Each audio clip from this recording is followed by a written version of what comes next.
當老伴走後，子女、錢、房子，哪個最靠譜呢？第一回網絡文章。今日我想同大家講一個每一個人都冇法子逃避，甚至諗起上嚟就會心底發涼嘅話題。如果有一日陪你走咗大半生嘅嗰一個人先你一步走咗啦，你應該點算呢？好多人喺創業嘅時候問我，你覺得最難經營嘅究竟係乜嘢呢？係千億級別嘅公司，係變幻莫測嘅市場，係咪團隊嘅管理呢？我話俾你知啦，呢啲都唔係人生最難經營嘅，最難經營嘅係你自己嘅晚年。尤其是當嗰個曾經為你着燈、為你煲熱湯、聽你囉嗦、半夜你翻身，佢都知道你要飲水嘅老伴，忽然之間佢消失咗喺你嘅生命裏邊，嗰種孤獨唔係你銀行裏邊有幾多個零可以填得滿。我見過資產上百億嘅人坐喺幾百平米嘅別墅裏邊，對住空蕩蕩嘅房嗌一個名，嗌完之後先至發覺冇人回答佢。嗰一刻佢手裏邊嘅錢乜嘢都唔係啦，嗰種感覺就好似原本支撐你大半生嘅屋脊斷咗糧冧咗啦。呢個世界忽然間變得空蕩蕩，風由四面八方吹過嚟，涼透心底。你伸手去摸床嘅另一半係冰凍嘅。你睇電視睇到好笑嘅地方，擰轉頭想話分享啦，喺你身邊只有空氣。呢種感覺冇經歷過嘅人唔會懂得，但係經歷過嘅人每一個細節都會記得清清楚楚。我見過太多老朋友啦，喺老伴走咗之後嘅第一年，成個人就好似俾人抽乾咗精氣神咁。佢哋將自己關喺屋裏邊，拉埋窗簾，對住遺像不停咁講嘢，一講就係一個下晝。有啲人想要進入佢子女嘅生活，每日都打幾個電話俾個仔，冇人聽就心慌，但係打通咗又唔知講乜，最後變成咗無休止嘅抱怨同埋指責。結果換翻嚟嘅係乜嘢呢？嫌棄、敷衍同埋爭吵。有個老朋友話俾我知，佢嘅老伴走咗3個月，佢瘦咗20斤。唔係話食唔落飯，係冇人陪佢食，佢就唔想食啦。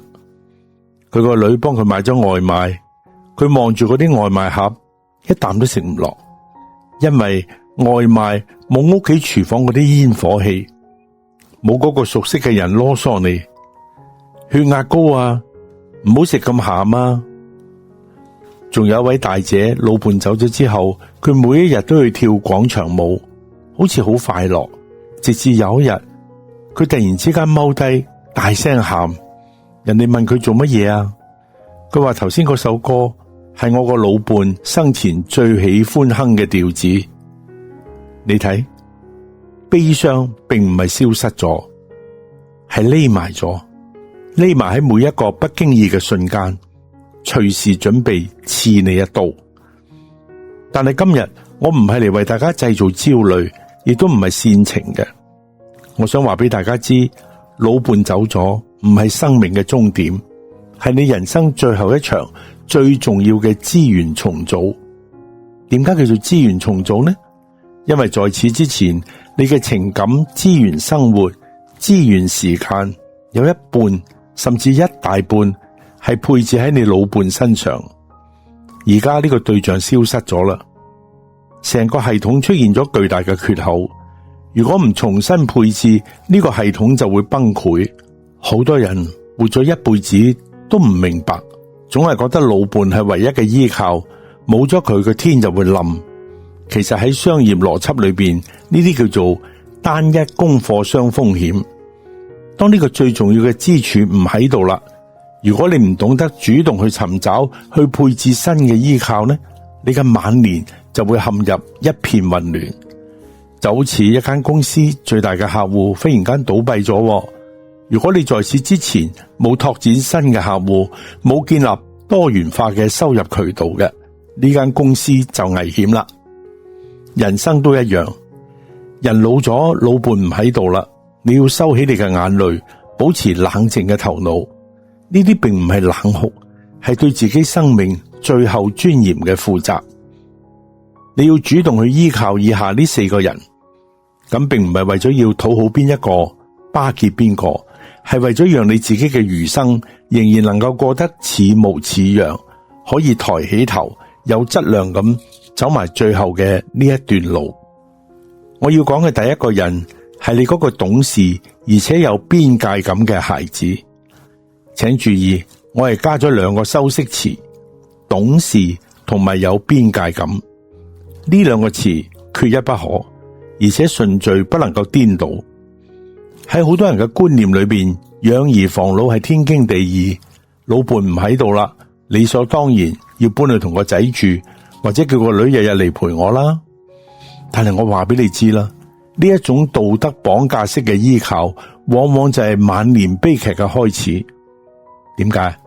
因為當你喺情感最脆弱嘅時候，將你嘅孩子變成唯一嘅救命稻草，你會不自覺咁對佢哋產生過高嘅期待。你會希望佢哋明白你每一個眼神，希望佢哋放下自己嘅工作同埋生活圍住你轉，希望佢哋填補你嘅老伴留低所有嘅空白。但係現實呢，就係你嘅子女唔係你嘅老伴，佢哋有自己嘅人生，有自己嘅壓力，有自己嘅伴侶，同埋亦有自己嘅子女要照顧。你將佢哋當成老伴嘅替代品，佢哋承受唔到，你自己亦都會好失望。老伴走咗啦，如果你要依靠孩子，千祈唔好依靠嗰個最孝順但係生活最絕迫嘅孩子。點解呢？因為孝順嘅人往往心軟，但係佢自己嘅生活都唔好。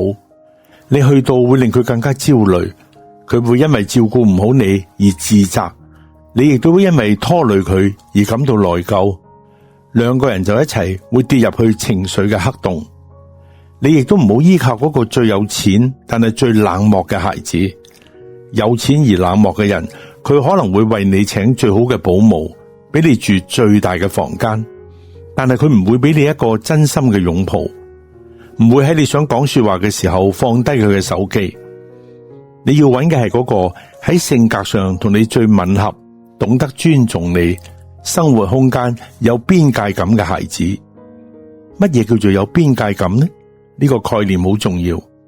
邊界感並唔係冷漠，唔係疏遠，係一種成年人同成年人之間互相尊重。有邊界感嘅孩子，佢知道你係佢嘅父親，佢對你有感恩嘅心，佢更加知道你係一個獨立嘅個體，你有你自己嘅節奏、習慣同埋愛好。佢會關心你嘅身體，每個星期固定打幾個電話俾你，問下你血壓點啊，啲藥有冇按時食啊。但係佢唔會干涉你嘅社交，佢唔會阻止你去參加老年大學嘅活動。佢會定期嚟睇你，可能係1個星期嚟一次，或者2個星期嚟一次。佢尊重你嘅選擇，更加重要嘅就係有邊界感嘅孩子，佢懂得將自己嘅小家庭同你之間嘅界限劃清楚。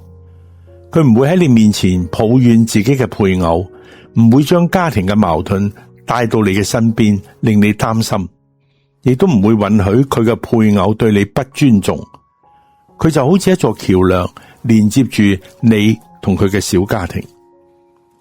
人係一種好奇怪嘅動物，你越係捉得緊，佢越想逃避；你越係放手，佢反而會主動靠埋你。你將大事嘅決策權交俾佢，你會覺得自己係被尊重嘅，被信任嘅，佢會更加願意花時間嚟陪你、照顧你。但係喺細節上，你要保持自己嘅主見。例如，佢建議你搬去同佢一齊住，你可以話：阿仔，你嘅好意，爸爸心領啦。但係我都係想住喺舊居，因為呢度有我同你媽媽嘅回憶。我住得好舒服，如果你方便嘅，1個星期你陪我食一餐飯就得噶啦。咁樣一嚟，你既表達咗對佢嘅依賴，又保持咗獨立性，佢唔會有負擔，你都唔會有委屈。我經常話，親子關係本質上都係一種合夥人嘅關係。你哋係一齊經營家庭呢間公司嘅合夥人。年輕嘅時候，你係大股東，佢係小股東，你帶住佢向前衝。後來佢長大啦，股份逐漸轉移，你哋變成咗平等嘅合夥人。再後來你老啦，你要學會退位讓賢，將經營權交俾佢，自己做一個安心嘅股東，享受分紅，咁就得啦。老伴走咗啦，你呢個老合夥人要學會適應新嘅角色。你可以將你嘅資產、你嘅經驗、你嘅人生智慧，有計劃咁傾瀉俾呢個懂事嘅孩子，換取更加有質量嘅陪伴同埋照顧。呢個並唔係交易啊，唔係話你俾咗錢佢就要侍候你，嗰啲係僱傭嘅關係，呢啲叫做智能投資。你投資嘅係親情，收穫嘅係溫暖嘅晚年。你主動遞過去橄欖枝，俾你瞓喺床上求佢哋嚟照顧，效果好10000倍。一個係主動嘅、體面嘅、有尊嚴嘅合作，一個係被動嘅、狼狽嘅、乞求式嘅依賴。